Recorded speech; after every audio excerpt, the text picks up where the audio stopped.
anyway, Katy is just amazing. And she's just a really beautiful person, and she is so incredible. But I have to say, because she's not going to do any yoga tonight because her dress is too tight, she told me.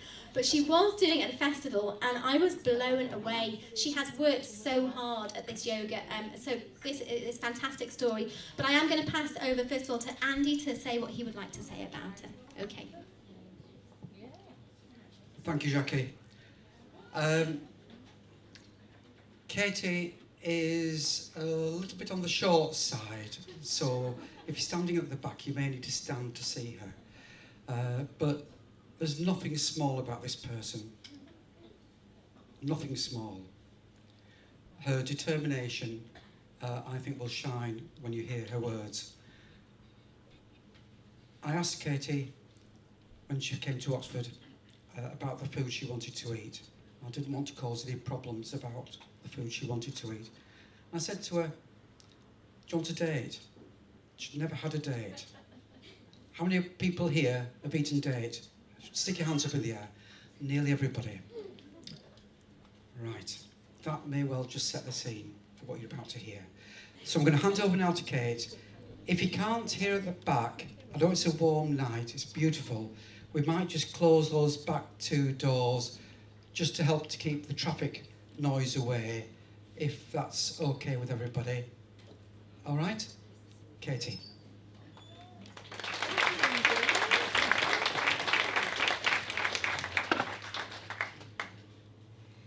Well, good evening, everybody.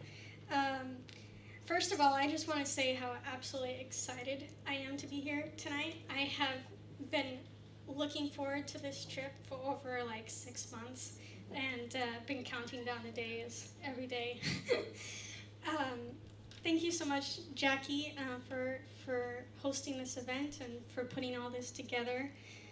You're a huge inspiration to me, as well as you, Andy. So thank you. So tonight, basically, I just want to share a message of hope and of healing. I believe that there is so much hope for those of us with rheumatoid arthritis and other chronic autoimmune diseases. It doesn't matter if you've been diagnosed a month ago, a year ago, or your whole life, like myself. One of my favorite quotes is, "You're never too old, too sick, too bad, too late to start over again." And that's basically my story. So my name is Katy Hugendam. I am 27 years old, and I come from Portland, Oregon.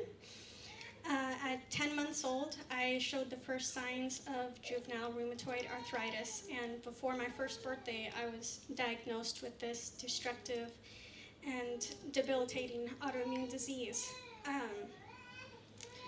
I grew up having to learn to live with chronic pain, stiffness, immobility, hospital visits, multiple operations, depression, and just an overall hopelessness and fear of my future. I thought that I would never get better, that it was just going to get worse. Eventually I'd be wheelchair bound. Things that honestly no child should have to grow up thinking and feeling. But even then, no matter how bad things got, I kept pushing through and never gave up. And deep down, I just knew there had to be another way. There had to be a way out, and I just kept praying and just looking for that vehicle and the vehicle to get me there. And after 26 years, in January 2017, I found that vehicle, and I found my way out, and I've honestly not looked back since.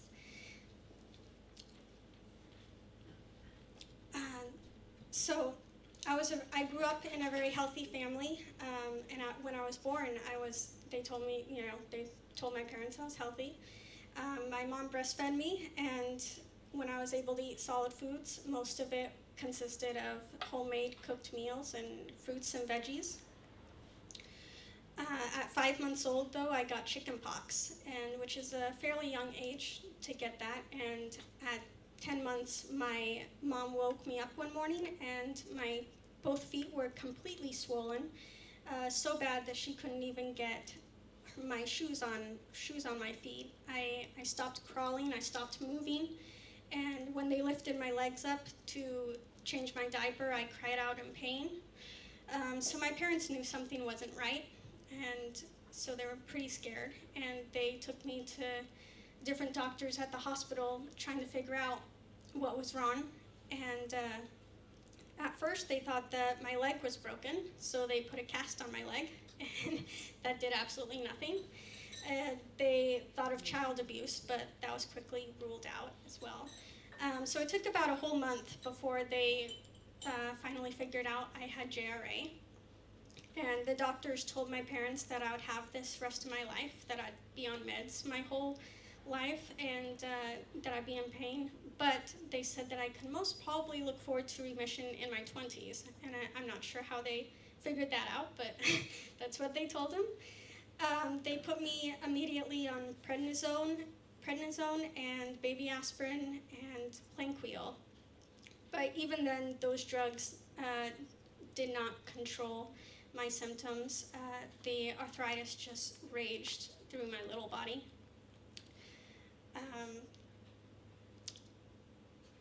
At 1 year old, I was referred to a pediatric rheumatologist, and he immediately took me off of the Planquil, saying that babies shouldn't be on it as it can affect the eyes, and a baby can't tell you that.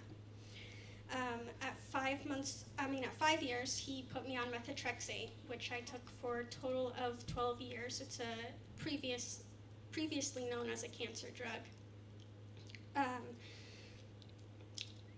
And then also at 1 year old, I was diagnosed with uveitis, which is inflammation of the fluid in the eyes. And the drops that they used to control this disease actually caused glaucoma and then cataracts.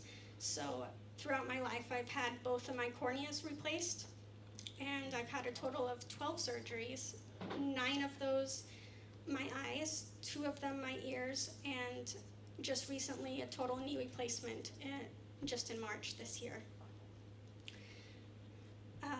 So I had monthly blood tests taken once I was on the methotrexate to keep tabs on my SED rate, my CRP, my liver functions. My favorite part of that was getting the free ice cream cone at the end. So up until I was 3, I could not walk on my own, so I had to use a walker.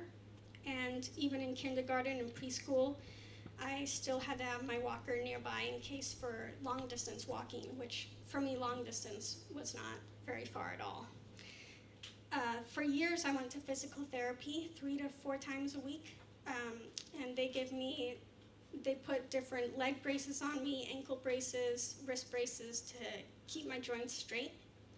And the worst part was the leg braces, because I had to wear them at night to keep my legs from contractures, and it actually caused me more pain because just keeping my legs still was more painful for me, and I couldn't sleep well. But it was hard to communicate. It was hard to communicate my feelings and communicate that to my doctors as well as my parents. And as a child, just the fact I didn't really understand what was going on with myself, and then so trying to explain that to my parents when you don't really understand it yourself is extremely difficult and confusing. I had a lot of questions going on in my head, like why, like what is going on, and like why can my sister jump out of bed in the morning and I have to crawl out of bed? So a lot of the time with these leg braces, I would end up loosening them during the night so that I could sleep regularly. But the next morning I would pay for that because my legs would be stuck. So I would crawl on my hands and knees to the bathtub and soak in the hot water until my joints loosened up enough to walk. And even when I needed to use the restroom in the middle of the night, sometimes it was too painful to crawl, so I would either wet my bed or pee in my guinea pig's cage that was nearby. My parents were not too happy about that. I remember hating my methotrexate pills growing up. I had a hard time swallowing, which I've always had a hard time swallowing pills, but back then it was a lot harder. So my mom would end up she'd crush the methotrexate pills and put them in a spoonful of milk, sugar. She tried chocolate sauce, multiple different things, but they all just made me want to vomit. And a lot of the time it would just come right back up. So my mom would just keep crushing more and crush more and crush more until it finally settled in my tummy. I also had a hard time with constipation. Has always been a huge issue for me. My mom would try parade prunes and suppositories and finally straight mineral oil to help. I was not allowed to eat bananas growing up because bananas made my constipation worse.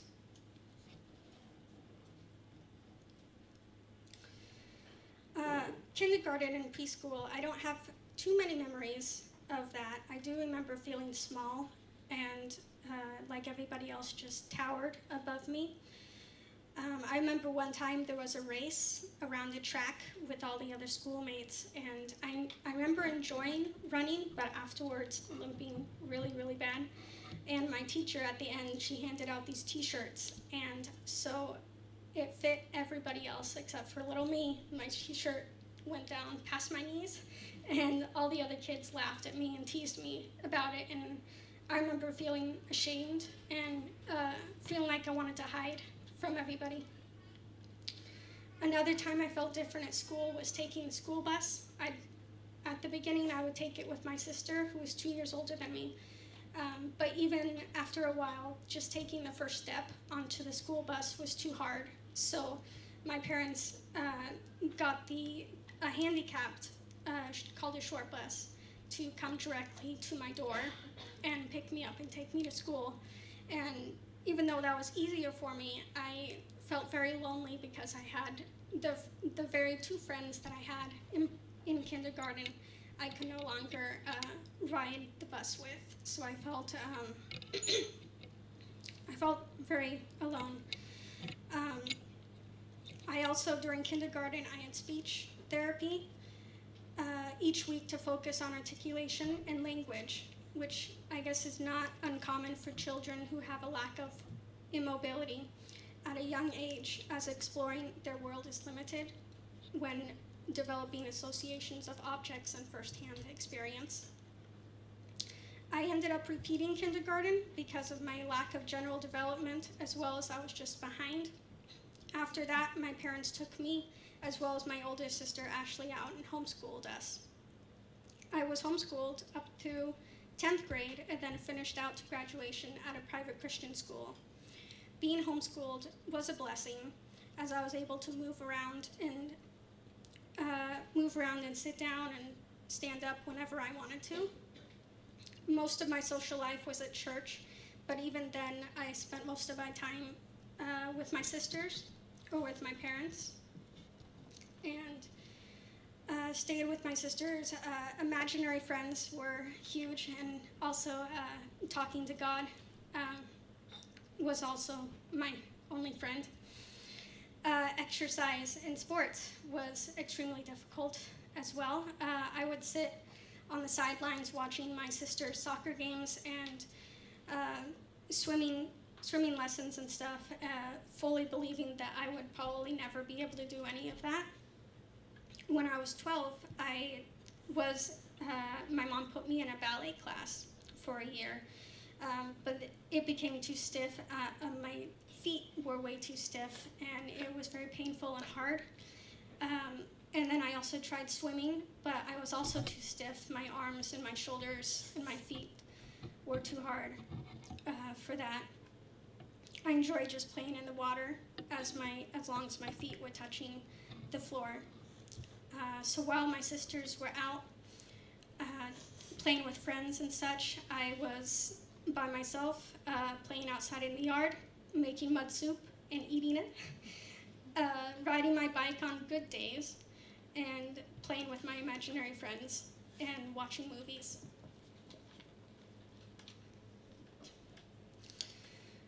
When I was around 10 years old, in the year 2000, Enbrel, which is a biologic drug for arthritis, had just come out, and my doctor wanted me to try that. So he began tapering me off of the methotrexate slowly, which took a total of 2 years to get off of that. For the first few months, my mom would inject the needle into my upper thighs 2 to 3 times a week. And but a few months after that, I was like, Mom, I want to do it myself. So I started doing it, and I've been doing it to myself ever since. A few years later, I could take the whole dose just once a week, which was a little bit easier for me. The Enbrel helped a lot more than the methotrexate did. My morning stiffness was reduced, and I was much more mobile. But the pain never went away. The pain stayed the same. In 2005, I went on a family trip with my family to a charity that distributes food worldwide. We volunteered along with people from my church, packaging food 5 hours a day for 5 days. And though there were breaks and group activities to make it fun, for me it was not so fun. I was not used to standing on my feet for that long, and so within the first day or so, I would be limping from the second I got out of bed to the second I went into bed. I would go into the shower stall and sit on the floor and cry. I remember just being in so much pain, and I didn't know what to do about it. I couldn't just go home.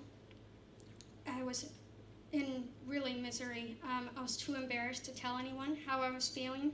So I wanted so badly to be normal, just like the other kids from my church, that I just pushed through the pain with a smile on my face and continued to work until we got home.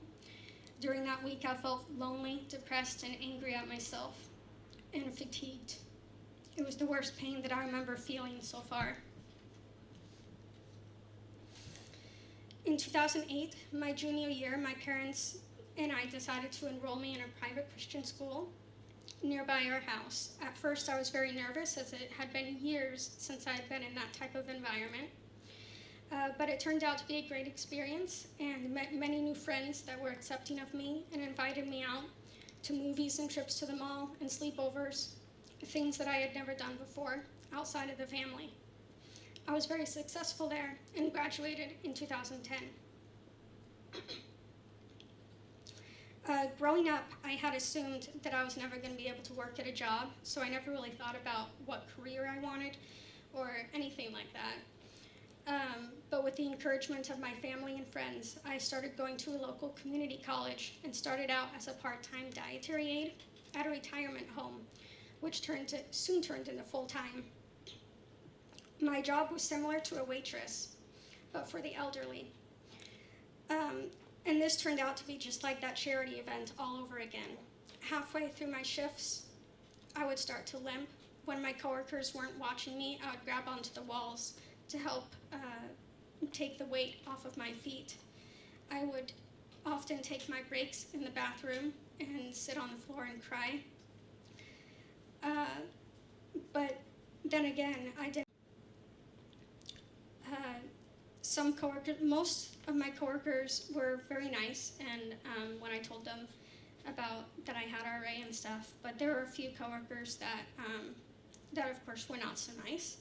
I had a couple of coworkers who told me I was faking it, that it wasn't real, that I was trying to get out of work because I was, quote, in pain, which really made me upset.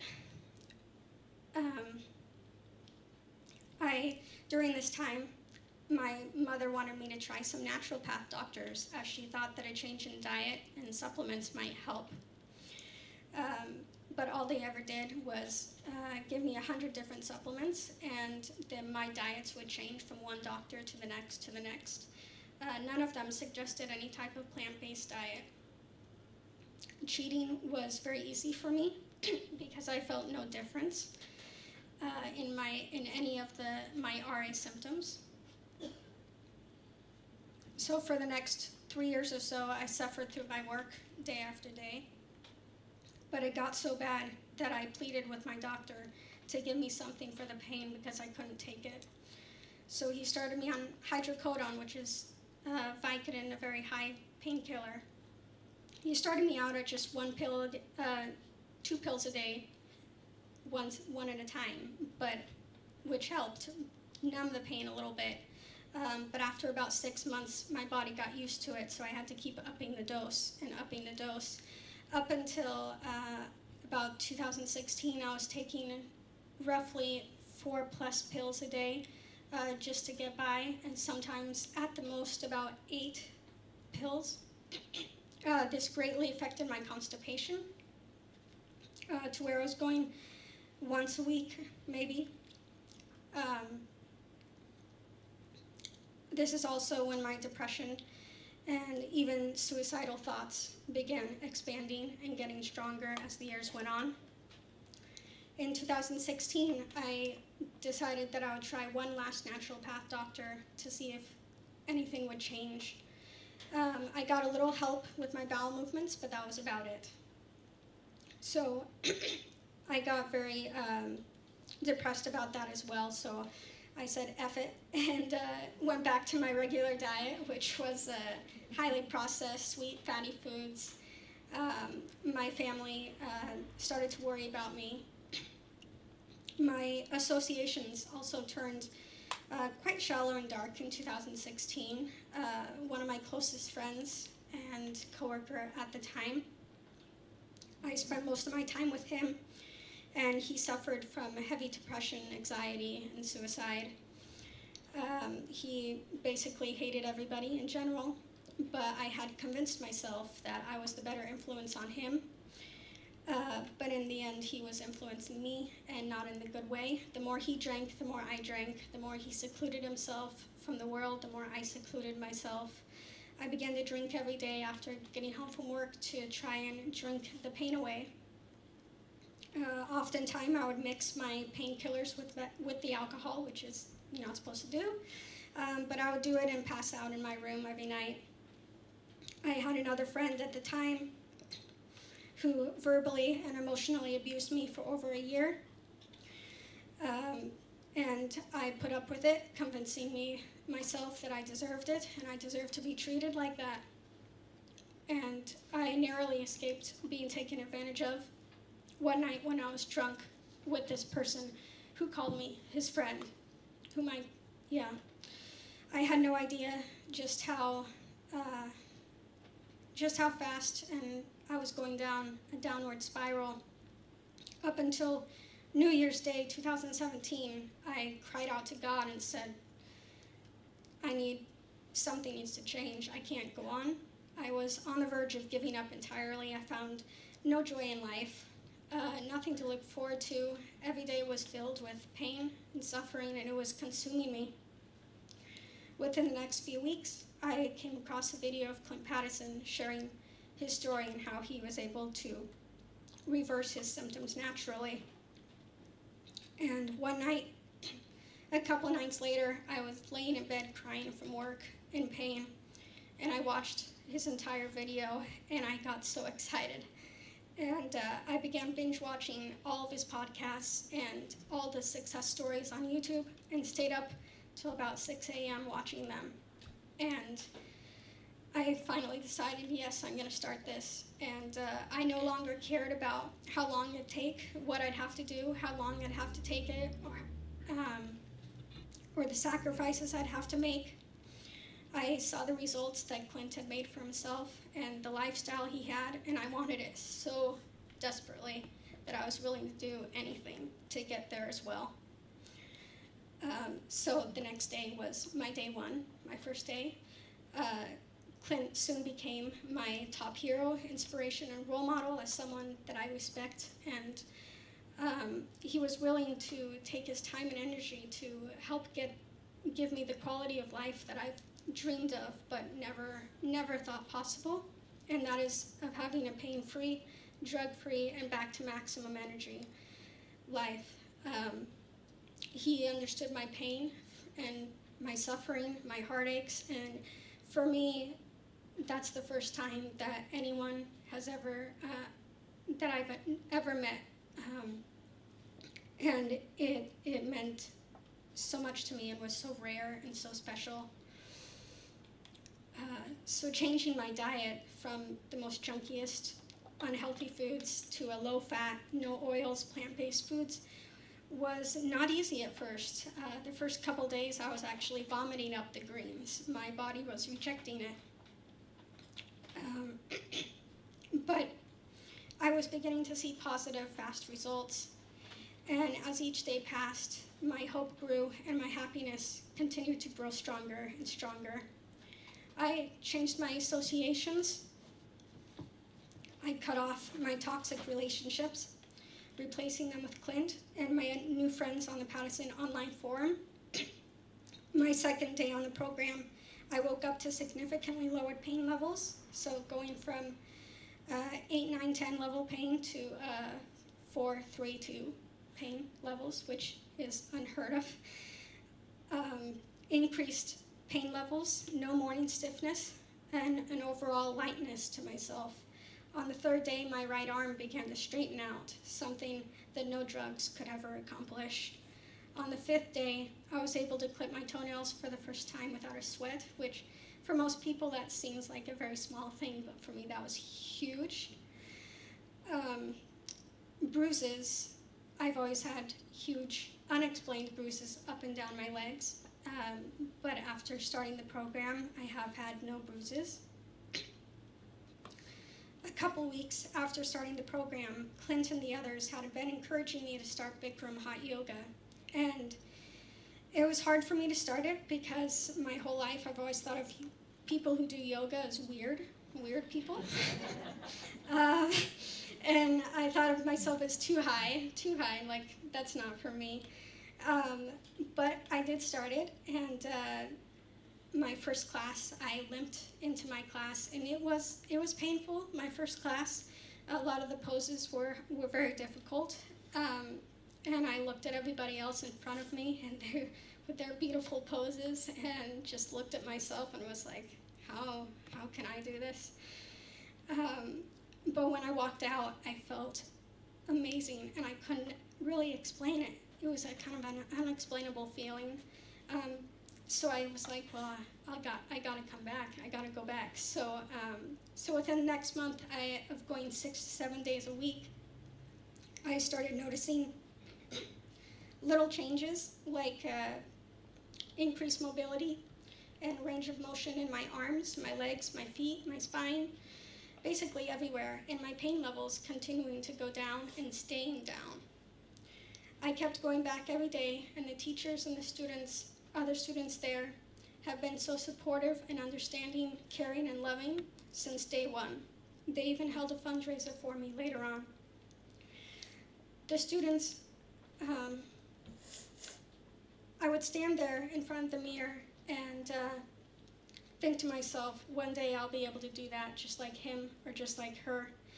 Bikram yoga has given me a purpose in life. It's something that I look forward to every single day. It's taught me, I used to shy away from mirrors because I hated the way I looked. But Bikram yoga has taught me to love myself through the bad and the good, and to look in the mirror at my sweaty red face and smile at my perfectly imperfect body.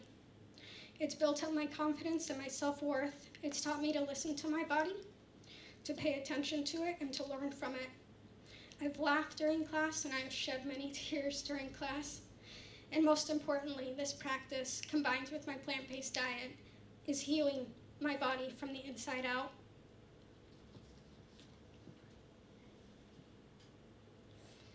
In October 2017, I was invited to speak for the first time in front of about 30 people and share my journey.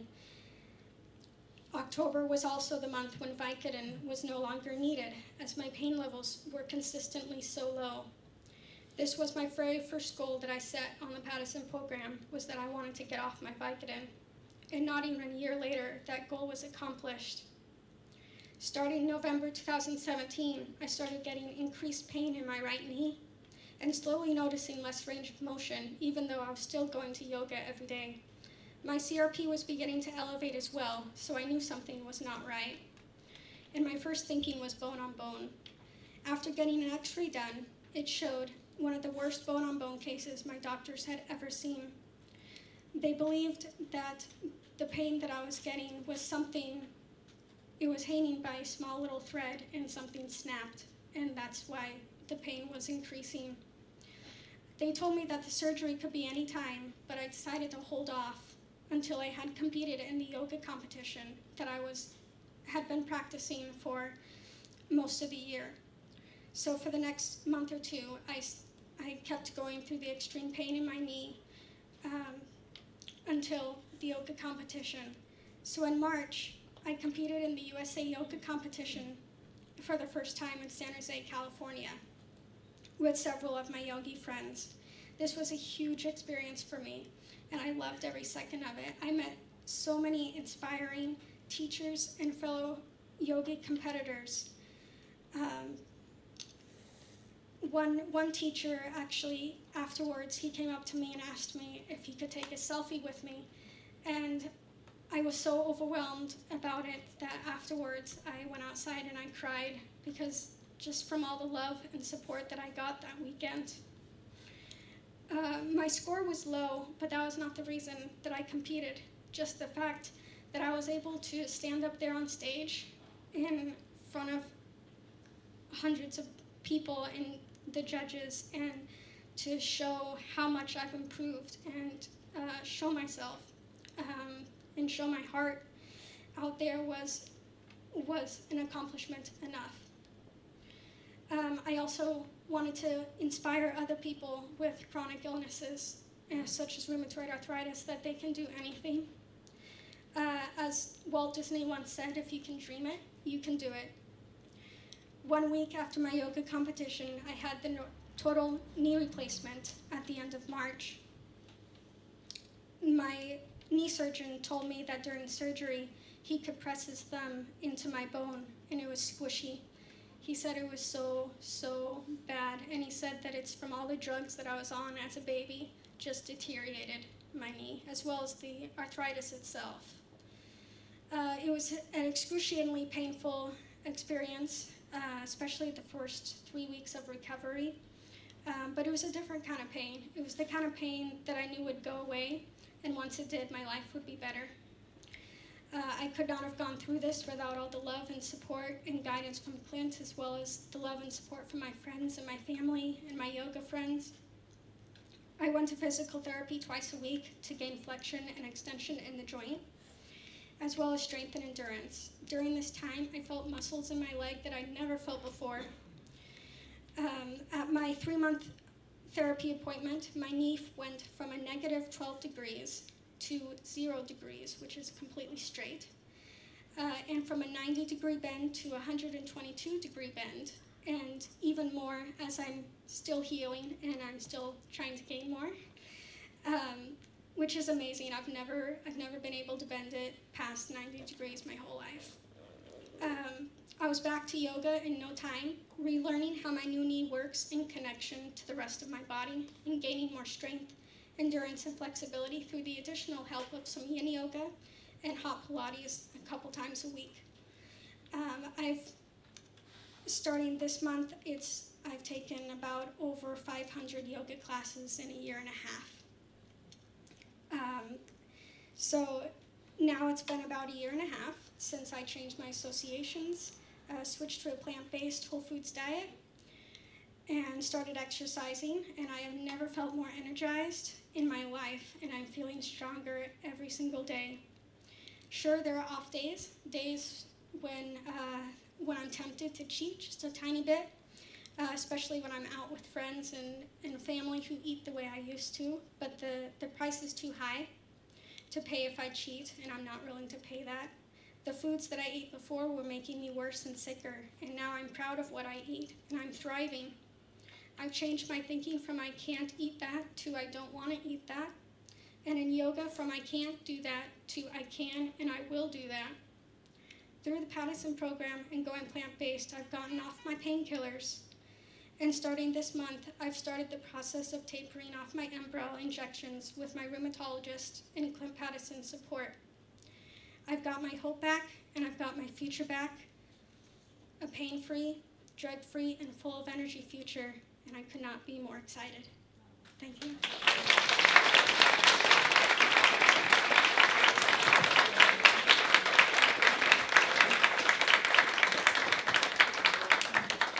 Thank you, Katy. That was amazing. Another round of applause, Katy, because that was absolutely incredible story. And I'd only heard a fraction of that this week as well. She must have been saving it for me. We're going to have a question and answer thing now. So I think if you guys want to come up.